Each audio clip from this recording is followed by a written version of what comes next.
আমরা চলে এসেছি ঘুরতে, আমরা নবদ্বীপ স্টেশন এসেছি সবাইকে নিয়ে।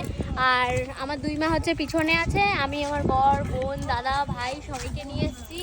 হয়তো দিদি, যাই হোক বোন বলে ফেললাম ভুল করে। আমরা সবাই, আর এখানে কি সুন্দর হাওয়া দিচ্ছে হেভি, আর 1 ফোঁটা 2 ফোঁটা করে বৃষ্টির ফোঁটা পড়ছে।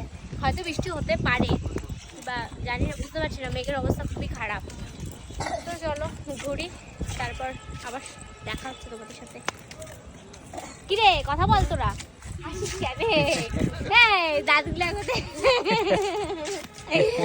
ওরা লজ্জা পাই ক্যামেরার সামনে আসলে, লজ্জা। তুমি এখন লজ্জা পাও না? আমার লজ্জা কেটে গেছে, ভিডিও করতে করতে এখন এমন অভ্যাস হয়ে গেছে, লজ্জা কেটে গেছে।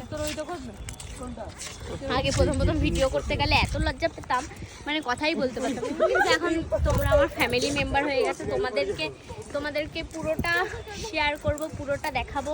মানে আমার মন মতো, আমার ফ্যামিলির সাথে আমি যেরকমভাবে চলি তোমাদের সাথেও আমি চাই সেরকমভাবেই বন্ডিং করতে। তো যতটুকু পারি তোমাদের সাথে ততটুকুই শেয়ার করবো, তো দেখতে থাকো।